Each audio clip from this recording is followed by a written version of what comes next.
Where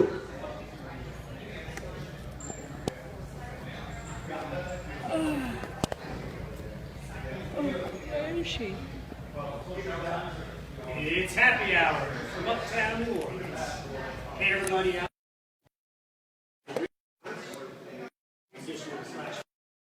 Journalist and father of 5. I married a New Orleans girl, and I've been living in this city for 25 years. Lived in the quarter and mid-city, and now I'm uptown, right near Wayfair on Ferret Street, as a matter of fact. And you don't sound anything like Grant Morris. What did you do with Grant Morris? I'm happy to be sitting in for Grant Morris today, my good friend, also for 25 years. I'm glad to be here, folks. Happy Hour is a part of the family of shows on the podcast network. It's NewOrleans.com.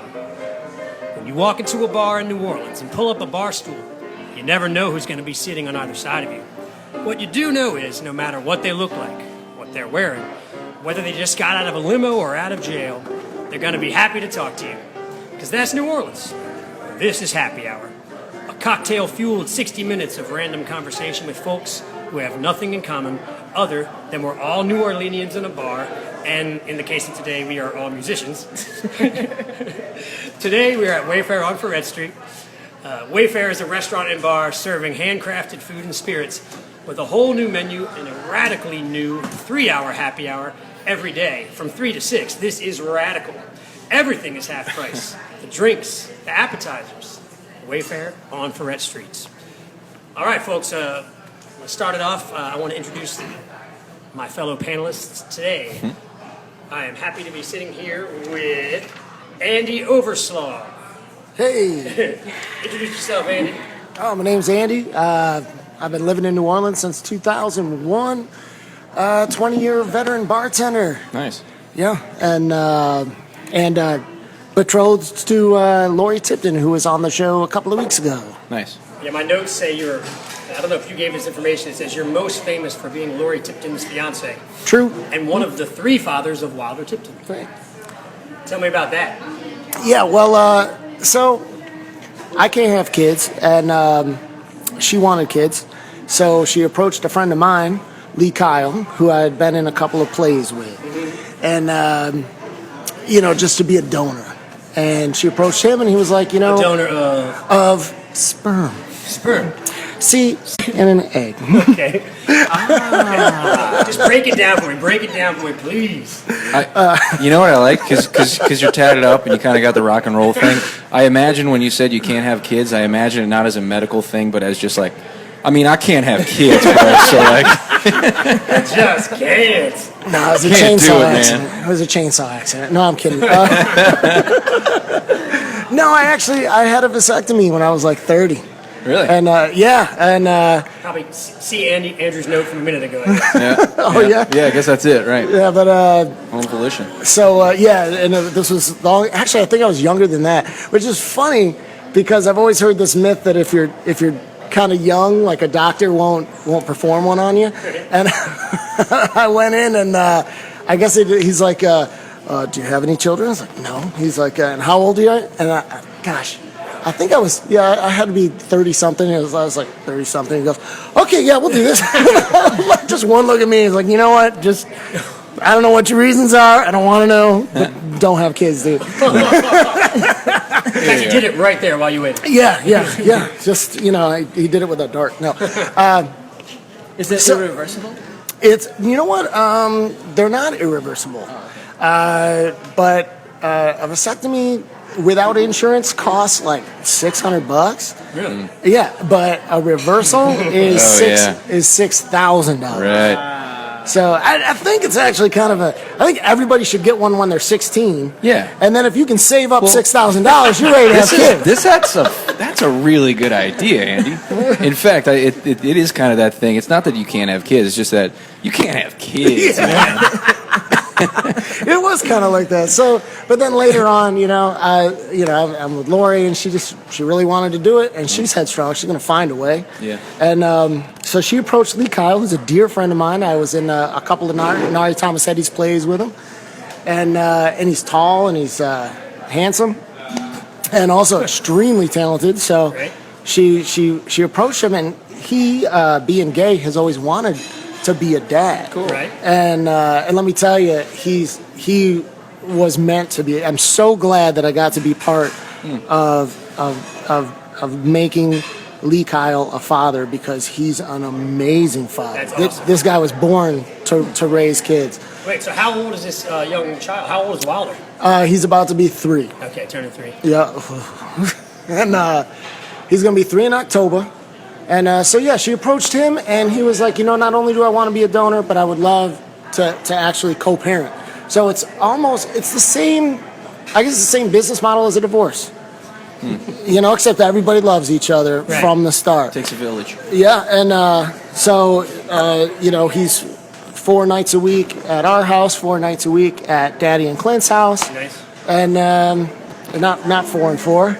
That was not any of you picked that up, huh? Amazing system. I'm sorry, I was thinking ahead. You see, there's 7 days in a week.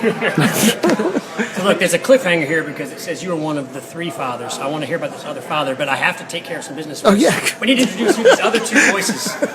So, folks, with us today, as often is the case, we have Andrew Duhan. Why don't you just say a few words? Yeah, well, I officially they call me the co-host week by week, but frankly, I think usually it's more of I think Grant usually sails the ship, and I bail sometimes. Nice. But this week, we'll see what the dynamic takes us. I think Rich is doing a great job so far, and just 4 dudes sitting around the table this time. I know it's an unusual dynamic. Yeah. So this it's going great so far. Feels Cheers. good. Cheers. Yeah. Now, speaking of 4 dudes, we need to introduce our 4th dude, George. Yes. Please do the honors. Yes, my name is George Elizondo, and I'm a singer-songwriter from Nicaragua, but I've been living here for 9 years now, since 07. So, yeah. You timed it well. It's good you didn't come in 05. Yeah. Well, when I came here in 07, it was still pretty noticeable, very noticeable, that that's the destruction and everything. But, Now, what made you come and choose New Orleans? Kind of like a hunch and recommendation from a friend who was also living in Nicaragua. UNO was scouting in Nicaragua, actually. They scout in Latin America, and a friend of mine came here, and he was like, "Hey, George, I think that you would love it here." And so I kind of just came here on a hunch, because I'm a citizen. I'm a U.S. citizen, so I knew that I could come here with no problem. You told me earlier yeah. you were born in Florida. Is that Florida, right? yeah, Miami, where almost every other Latin American is from the U.S. Well, I'm glad you found your way here. I mean, I was listening to your music earlier today, and it sounds awesome. Thank you. Andrew's an incredible musician. Thanks, buddy. Yes, indeed. As well, And so are you. well, thank you. I heard a little bit of you singing and playing. Whoa. Yeah. But it's funny. Thank you for the setup. I'm going to do a little intro song. This works better. This is a song written for a woman, but I can repurpose this right now for you guys. Okay? Let's hear it. All right, dudes. It's about having a conversation.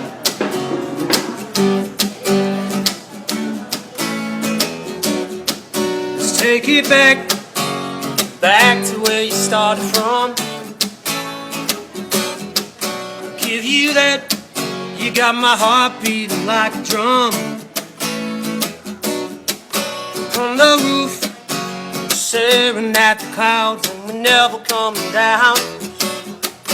Next to you, oh, we watch the stars come out. Stop the world and start a conversation with you. I won't spend my time. Here's an invitation for you. Hold on tight. Here come a hurricane, watching the satellite fly on the plane. Somewhere down in Mexico, never coming back again, son.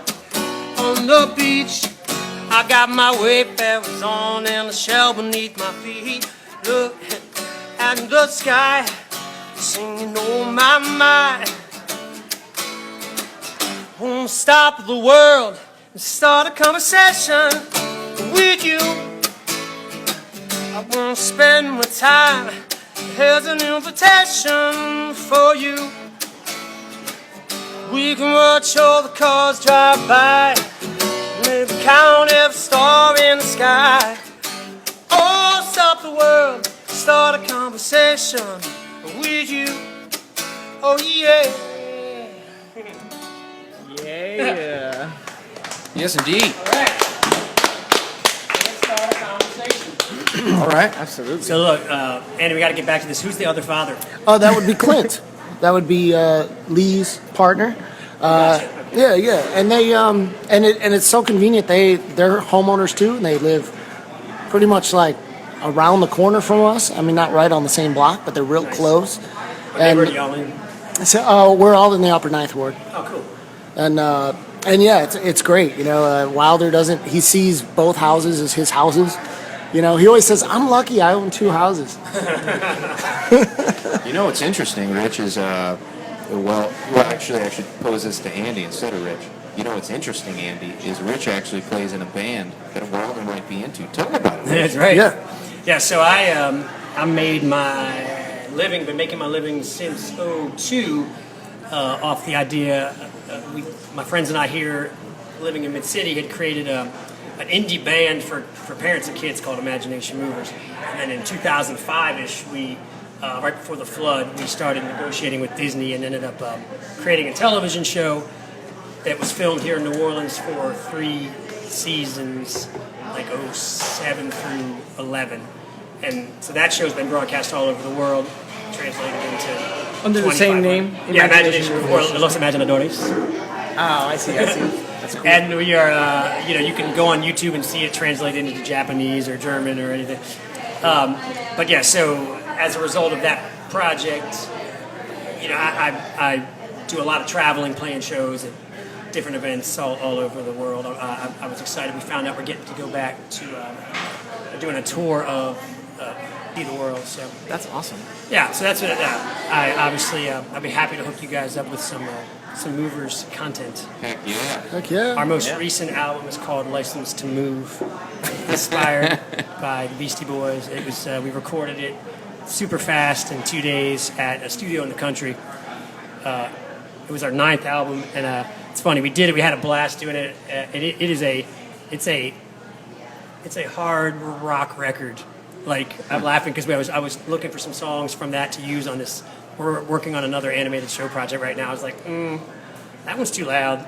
That one's too fast. That's gonna scare them off. So there's like, of the 12 songs, like 4 of them are like, pretty chill, but a lot of them are super high energy. So we were in a mood when we did that one. But it's really fun. That's great, man. Yeah, That's wonderful. it's a lot of fun.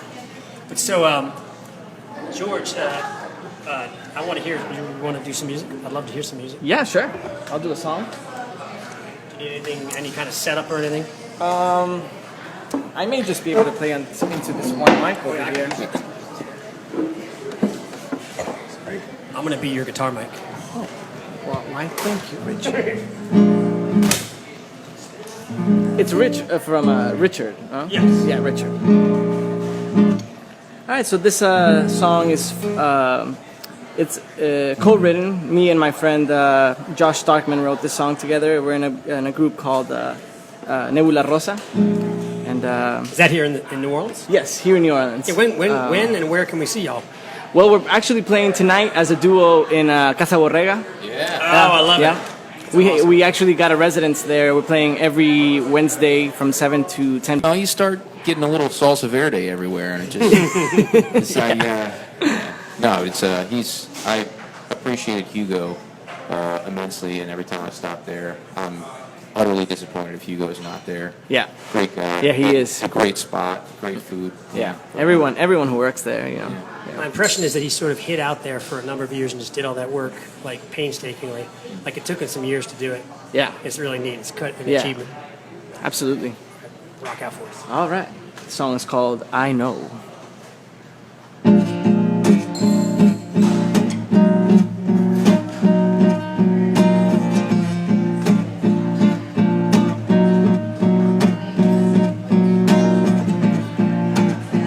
Quite a long time ahead, couldn't get out of bed, but the song that she sang wouldn't let out of my head. but the song that she sang, it wouldn't leave, not if I tried. And I could not understand how my mouth had gotten so dry. Tried to forget it all at once, easy as 1, 2, 3. I know, yes I know it. Oh yeah, I know, and she knows it. Yeah.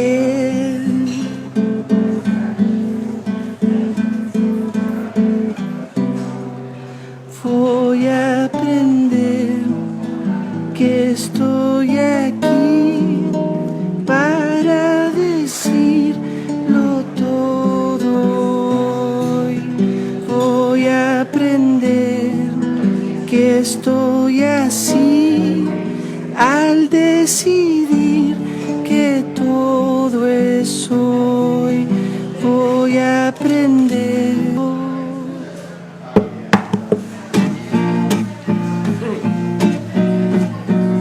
Whoops.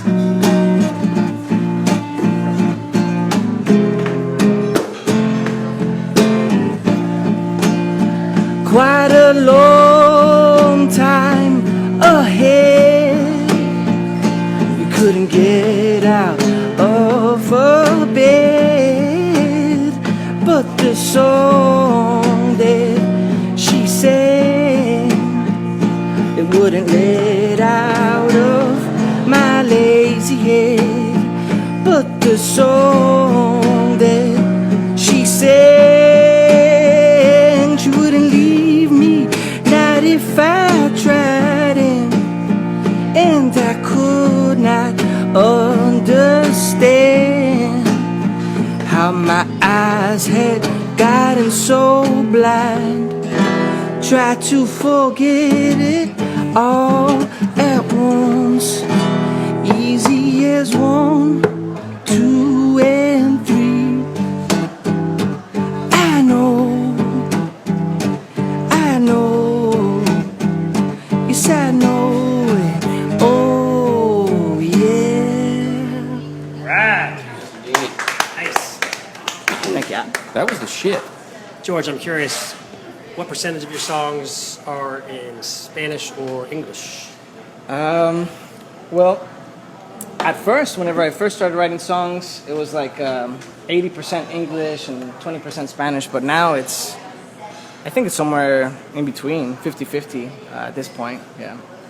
So that one you combine both, I see. Yeah, I've been starting to do that. I've been starting to do that because, I don't know, it just comes that way, yeah. Sounds nice. Really nice. I like the arrangement. I like how it broke down and became something different in the middle. Yeah, I wrote that.